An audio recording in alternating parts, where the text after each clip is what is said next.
आपको एक सीक्रेट दूं, क्यों परमेश्वर के घर में जो प्रेयर्स हैं आपकी कबूल नहीं होती? ऐसा क्यों होता है? मैंने आपको बताया था कि जब डिलीवरेंस वीक्स शुरू होंगे तो परमेश्वर आपको वचन से और प्रेयर से डिलीवर करेगा। किसी दिन हम ज्यादा वचन सुनेंगे और कम प्रेयर करेंगे, किसी दिन हम ज्यादा प्रेयर करेंगे कम वचन सुनेंगे, लेकिन ये चलता रहेगा बैलेंस में, क्योंकि ये दोनों चीजें आपके लिए जरूरी है।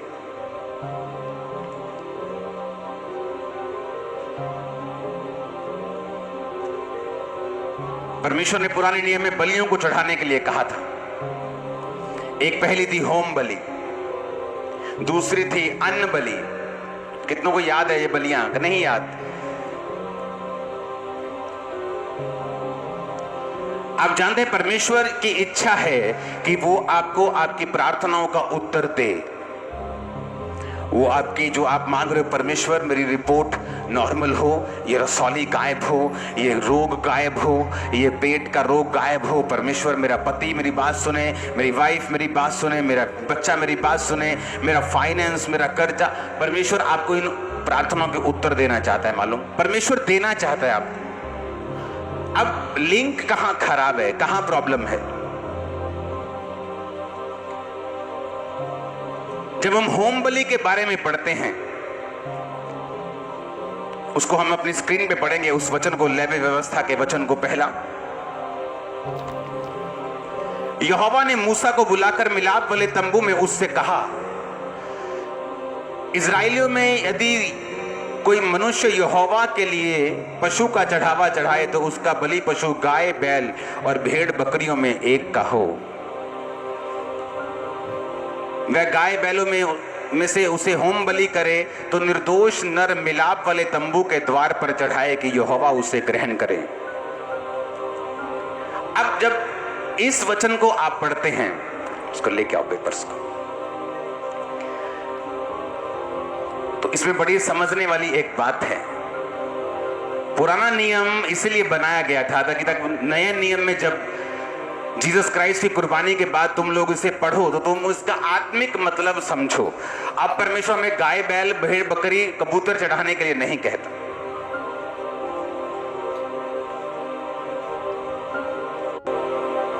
वह उसकी आंतड़ियों और पैरों को जल से धोए और याजक सबको समीप ले जाकर वेदी पर जलाए कि वह होम बलि और यहोवा के लिए सुखदायक सुगंध वाला हवन ठहरे।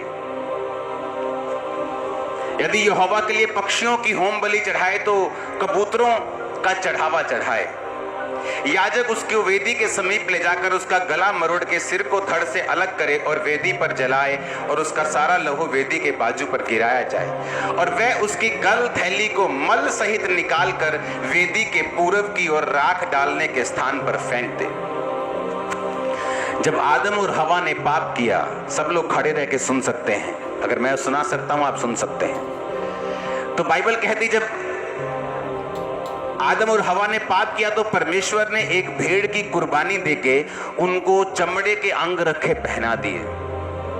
तो परमेश्वर जब इंसान से अपने प्यार को दर्शाता है तो वो कुर्बानी करता है उस भेड़ की, जो आने वाले समय में जीसस क्राइस्ट की एक प्रतिमा थी, जीसस क्राइस्ट का एक प्रतिबिंब था कि जो परमेश्वर हमारे लिए करने वाला था। जब कुर्बानी की बात होती थी तो कुर्बानी इसीलिए होती थी ताकि परमेश्वर और इंसान जो हैं वो करीब आए। होम बलि का मतलब ये था कि जब तुम किसी पशु को चढ़ाओगे तो उसे कंप्लीट चढ़ाओगे, पूरा चढ़ाओगे उसे, और उसकी आंतड़ियों को धोवोगे। आंतड़ियों में क्या होता है? पशु की आंतड़ियों को खोलोगे, क्या निकलता है उसमें? गोबर निकलता है। तो परमेश्वर ने कहा उसे गोबर सहित मत चढ़ाना, उसकी आंतड़ियों को पहले साफ करना, पानी के साथ उसकी आंतड़ियों को धोकर उसके गोबर को निकाल देना और उसके पांवों को धोना। पांव में क्या लगा होता है? गोबर लगा होता है। जानवर के पांव में अगर आप देखेंगे तो आपको गोबर लगा मिलेगा। तो परमेश्वर ने कहा जब मेरे पास तुम होम बलि लेके आना, जिसे इब्रानी में कुर्बान कहते हैं, कुर्बानी कहते हैं, और जिसमें इंग्लिश में बर्न्ट ऑफरिंग कहते हैं और हिंदी में उसे होम बलि कहते हैं। एक ऐसी बलि जो पूरी की पूरी परमेश्वर चाहता है आपके साथ एक रिश्ते को कायम करने के लिए और उसके बाद परमेश्वर ने कहा अगर वो कबूतर हो तो उसकी गल थैली को निकाल के मल सहित फेंक देना, उसके मल को मत चढ़ाना, उसके गोबर को मत चढ़ाना।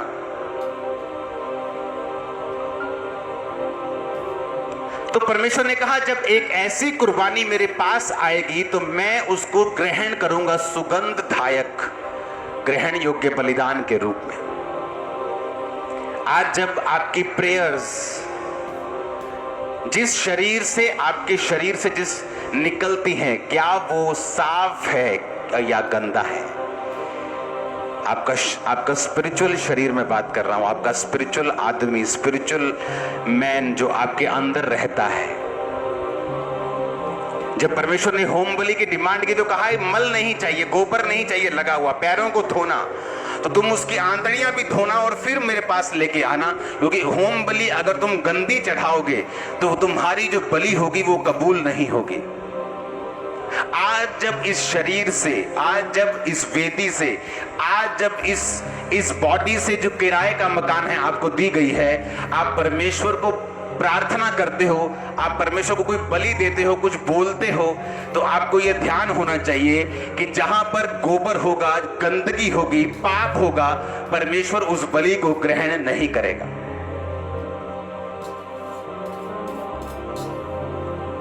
क्यों एक पास्टर संघर्ष करे?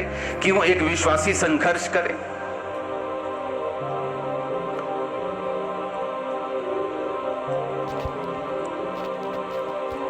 क्योंकि जब आपको परमेश्वर ने बात करनी होती है, क्या होता है, आप परमेश्वर की प्रेजेंस में हैं, आप अपने आप को साफ करते हैं कि परमेश्वर मैं ये बात से अपने आप को क्लीन करता हूँ, ये चीज से मैं अपने आप को साफ करता हूँ, इस बात से, इस गंदगी से, इस पाप से, इस कमी से मैं अपने आप को क्लीन करता हूँ। आप अपने आप को क्लीन करते हैं अपने प्रेयर रूम में तौबा के साथ, और उसके बाद आप जब क्लीन होते हैं उसके बाद आप अपनी प्रार्थनाओं को चढ़ाना शुरू करते हैं। और जब आपकी प्रेयर्स चढ़ती हैं और आपकी प्रेयर जब कबूल होती हैं तो परमेश्वर आपको रेमा वचन देता है, वो आपसे बात करता है, आपके हृदय से बात करता है। आप अगर एक क्लोज खुदाबंद के सेवक हैं, वो आपसे बोलकर बात करता है। आप एक विश्वासी हैं, वो आपके दिल से बात कर सकता है, और जब वो आपके दिल से बात करता है वो आपसे बात करता है कि ये करना है, इस तरह से करना है, सेवकाई में इस तरह से लेके जाना है।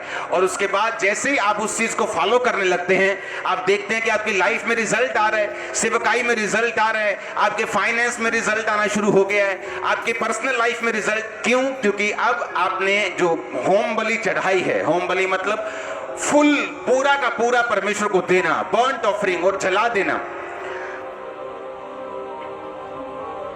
अगर सूर्य की तरह चमकना है तो सूर्य की तरह जलना भी सीखना होगा। ठंडे रह के तुम चमक नहीं सकते और अपनी रोशनी को पहुंचा नहीं सकते। और बाइबल कहती है, परमेश्वर ने कहा, जब आपका शरीर एक ऑफरिंग है, अभी परमेश्वर आपके भेड़ों को, बैलों को और बकरों को अब नहीं मांग रहा, आपका शरीर एक ऑफरिंग है। आप जा रहे हैं, आप व्यभिचार का मौका मिलने पर अपने शरीर को कंट्रोल करते हैं, काबू में रखते हैं, ये एक ऑफरिंग है परमेश्वर के सामने।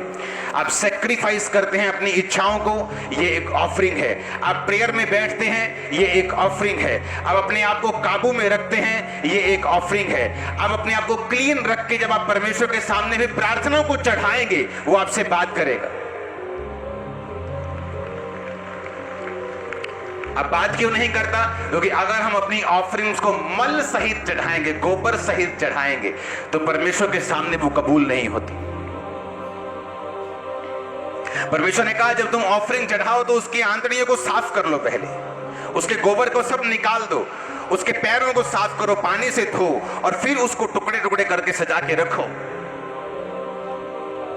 पहली ऑफरिंग जो परमेश्वर आपसे चाहता है वो आपका शरीर है, वो आपकी इच्छाएं हैं, आपकी मर्जियां हैं, आपका पाप है, आपकी इच्छाएं हैं, आपके शरीर के काम हैं। जो परमेश्वर चाहता है आप उसे चढ़ाकर, उसे सेक्रीफाइस करके, अपने शरीर को एक लिविंग सेक्रीफाइस बना के, एक जीवित कुर्बानी बना के, अपने अंगों को धर्म का हथियार होने के लिए सौंप कर जब आप परमेश्वर से मांगेंगे, वो आपको देगा, वो आपको देगा। आप मांग के देखना ऐसे। आज क्यों यूथ संघर्ष कर रहा है, क्यों वो छोटी छोटी बातों के लिए संघर्ष कर रहा है। एक तरफ वो प्रार्थना कर रहा है और दूसरे तरफ अपनी गर्लफ्रेंड से रात को बातें कर रहा है। एक तरफ से वो चर्च आ रहा है और दूसरी तरफ से वो ब्लू फिल्में देख रहा है। इसीलिए वो स्ट्रगल कर रहे हैं, क्योंकि इसीलिए जब वो कुर्बानी देता है उसकी कुर्बानी क्लीन नहीं है, उसकी कुर्बानी में गंद मिला हुआ है, डर्ट है, मिट्टी है, मल है, गोबर है, उस गंदगी है।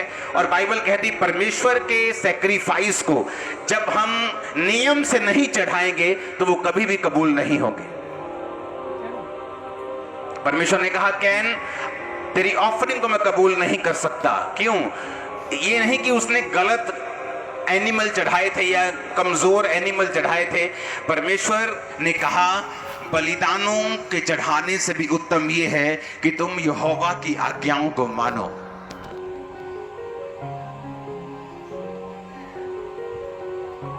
आप जब अपनी इच्छाओं की, अपने पापों की कुर्बानी दे चुके होते हैं, आप चाहे गाड़ी में जा रहे हैं, आप रोड पे चल रहे हैं, आप परमेश्वर के साथ एकदम कनेक्टेड हैं, आप अपने बच्चों से बात कर रहे हैं और दूसरी तरफ से आप परमेश्वर से कनेक्टेड हैं अंदर से, और आप प्रभु से मांग रहे हैं, प्रभु से पूछ रहे हैं, प्रभु के साथ आप एक रिलेशन को मेंटेन कर रहे हैं, आप प्रभु से बात कर रहे हैं, आप प्रेयर कर रहे हैं, और सडनली परमेश्वर का आत्मा आपसे बात करते हैं और वही छुटकारा होता है।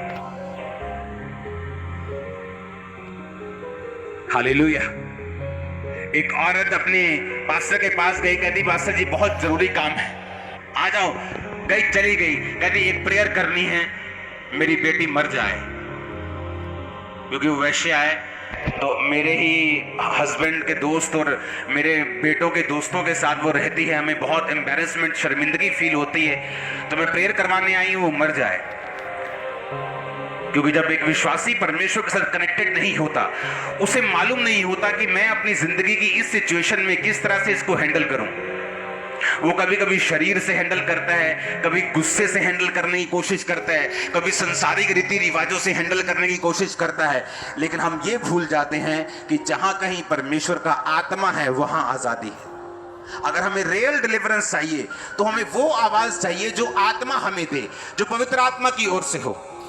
वो पास्टर परमेश्वर के साथ जुड़ा हुआ था, वो स्वर्ग में है, जो परमेश्वर ने उससे कहा कि इसको बोल कि दर्शन देखे, घर जाए प्रेयर करे, दर्शन में देखे कि इसकी लड़की ने व्हाइट कपड़े डाल के प्रीचिंग करनी स्टार्ट की है, तौबा कर ली है। रोज घर जाती थी, वो रोज घर बैठ के प्रार्थना करती थी। जब घर गई तो एक विजन देखती थी कि परमेश्वर मैं तेरा धन्यवाद करती हूँ, और प्रेयर करने लगी अपनी बेटी के लिए कि उसकी लाइफ बदल रही है। एक दिन दरवाजे पे नॉक नॉक होता है, वो जाती है, वही बेटी खड़ी होती है रोती हुई। उसने कहा मैं सुसाइड करने के लिए जा रही थी, लेकिन मेरे दिल में आया कि तू एक बार अपनी माँ से मिल ले, उसके बाद फिर तू देखना, अगर तुझे एक्सेप्ट करेगी ठीक है, नहीं तो फिर तू सुसाइड कर लेना। कहती पता नहीं कौन सी ऐसी चीज थी जो मुझे खींच के वापस घर लेके आई, और उसे मालूम नहीं था उसकी माँ आत्मा में चली गई है, अब प्रेयर कर रही है। अब डांटने की बजाय, रोने की बजाय, लड़ने की बजाय उसने प्रार्थना शुरू की है। हालेलुया। पास्टर्स लोग अपनी कलीसिया को हैंडल करते हैं शरीर में हैंडल करते करते वो इतना खींच जाते हैं, और कई पाप में चले जाते हैं, लेकिन आपको पता नहीं होता। क्योंकि हर एक चीज के लिए परमेश्वर ने एक सिस्टम बनाया है, उसी आत्मिक सिस्टम से जब हम उन चीजों को हैंडल करते हैं हम बरकत पाते हैं। आप जब अपने शरीर को लिविंग सैक्रिफाइस करके सौंप देंगे, आपको मालूम होता है कि आपने अपनी इच्छाओं की सैक्रिफाइस की है, आपने पाप को समय नहीं दिया, आपने पाप को अपना शरीर नहीं दिया। जब आपका शरीर एक सैक्रिफाइस बन जाता है, एक बलिदान बन जाता है, तब आप जो कुछ भी चढ़ाते हैं, आप प्रेयर्स को मांगते हैं, आप खुदा से कुछ मांगते हैं, वो आपको देता है। पहला सैक्रिफाइस जो आपके जीवन को जरूरी है देना, वो है आपका अपना शरीर, अपनी इच्छाएं, आप खुद। जब आपने खुद अपने आप को पूरा परमेश्वर के सामने चढ़ा दिया और गंदगी निकाल कर चढ़ा दिया, इमेजिन करो आपका बैल, आपका बकरा जो आप चढ़ा रहे हो वो बेस्ट है, दूसरों का 25,000 वाला तुम्हारा स्पेशल है, मोटा ताजा 3 लाख वाला, लेकिन तुमने मल सहित, गोबर सहित चढ़ा दिया, तो परमेश्वर उसे कबूल नहीं करते। मैं MBBS छोड़ के प्रभु की सेवा करूंगा, लेकिन वो सेवा कबूल नहीं होगी अगर अभी भी तुम पाप के नीचे हो तो। और जब परमेश्वर के साथ आपका कनेक्शन बन जाएगा, आप खाना बना रही हैं, लेकिन आपको कनेक्शन बनाना परमेश्वर के साथ आ चुका है, आपको मनन करना आ चुका है, परमेश्वर से बात करनी आ चुकी है, आपको मालूम हो चुका कि आपका शरीर एक लिविंग, एक जीवित बलिदान के रूप में आपको परमेश्वर को चढ़ाना है। तब आपके पास टाइम नहीं होगा चुगलियां करने का, आपके पास टाइम नहीं होगा फालतू चीजों को करने का। आपको मालूम है परमेश्वर के साथ आपका कनेक्शन बना हुआ है, और जब ऐसा कनेक्शन बिल्ड हो जाता है, मैंने कहा इम्पॉसिबल है कि आप रॉन्ग कैरियर चुन लेंगे। अगर आप स्टूडेंट हैं तो इम्पॉसिबल है कि आप रॉन्ग बिजनेस में चले जाएंगे, इम्पॉसिबल है आपकी सेवा में रिजल्ट नहीं आएगा, इम्पॉसिबल है आपके बच्चे आपके साथ रिजल्ट नहीं देंगे आपकी लाइफ में, इम्पॉसिबल है। क्योंकि आपको हर चीज में मालूम होगा कि परमेश्वर का वचन इसमें क्या कहता है और परमेश्वर का आत्मा इस चीज में क्या कहता है। क्योंकि छुटकारे के लिए ये बहुत अधिक जरूरी है, क्योंकि जैसे ही आप सेक्रीफाइस करते हैं क्या आता है ऊपर से? छुटकारा। एलिया ने सेक्रीफाइस किया, क्या निकला ऊपर से? छुटकारा। इजरायली छुड़ाए गए, उसने वेदी को बनाया, सेक्रीफाइस किया, आग उतरी, उसके बाद वो पूरा इजराइल जो है वो शैतान के और जादू और टोने के नबियों से पूरा फ्री हुआ और परमेश्वर ने उन्हें छुड़ाया। तो जब भी आप सेक्रीफाइस करेंगे आप अपनी डिलीवरेंस कर रहे हैं। आप जब भी बलिदान चढ़ाएंगे आप अपने डिलीवरेंस को पैदा कर रहे हैं, आप अपने छुटकारे को पैदा कर रहे हैं। जो प्रेयर्स आप मांग रहे हैं वो एक्चुअली उसी बलिदान के साथ जुड़ी हुई है। पहला बलिदान है होम बलि, बर्न्ट ऑफरिंग, पूरा का पूरा अपने आप को परमेश्वर के सामने चढ़ाना। दूसरा बलिदान है अन्न बलि। बाइबल कहती जब इस्राएलियों के अन्न होता था तो या तो उसे पका के या उसे कच्चा किसी भी तरह से वो परमेश्वर के सामने उसे लेके जाते थे। एक वो चीज जो मेरे पास है, मेरी इच्छाएं, मेरा शरीर, उसे परमेश्वर को देना, और दूसरा जो मेरे हाथ में है उसे परमेश्वर को देना। और बाइबल कहती जब वो अन्न बलि को चढ़ाते थे तो परमेश्वर उनके अन्न के ऊपर, उनकी लाइफ के ऊपर बरकत देता था, उन्हें घटी नहीं होती थी। उन देशों में भी जहां पर जब लोग सूखे से मरते थे, जब अकाल में मरते थे, इजरायली लोग मरते नहीं थे क्योंकि उन्हें सब बलियों को देना आता था। अगर आप वर्ल्ड की स्टडी करेंगे तो बहुत से बिजनेसेस, लाखों में तादाद है जो बंद हो चुके कोविड के बाद। अब मोस्ट लोगों की स्टोरीज हैं कोविड के बाद हमारा बिजनेस बंद हो गया, कोविड के बाद हम उठे नहीं, कोविड के बाद वो वाला माहौल नहीं है। लेकिन अगर आप एक ऐसे व्यक्ति से मिलेंगे जो क्रिश्चियन है, जो रूल्स को फॉलो करता आ रहा है, जो आत्मा को फॉलो करता आ रहा है, जिसने अपने शरीर को परमेश्वर के सामने बलिदान के रूप में चढ़ाया है, और जो उसके हाथ में है जो पैसा, जो बरकतें उससे उसने परमेश्वर को दिया है, आप उनको कभी नहीं देखेंगे बोलते हुए कि कोविड आया हम कम हो गए। आप उन्हें यही देखेंगे बोलते हुए कि परमेश्वर ने हमारी रक्षा की, परमेश्वर ने हमें ब्लेस किया, उसने हमें छुड़ाया, उसने रास्तों को निकाला, एक बंद हुआ दो खुल गए हमारे लिए, वही बोलेंगे।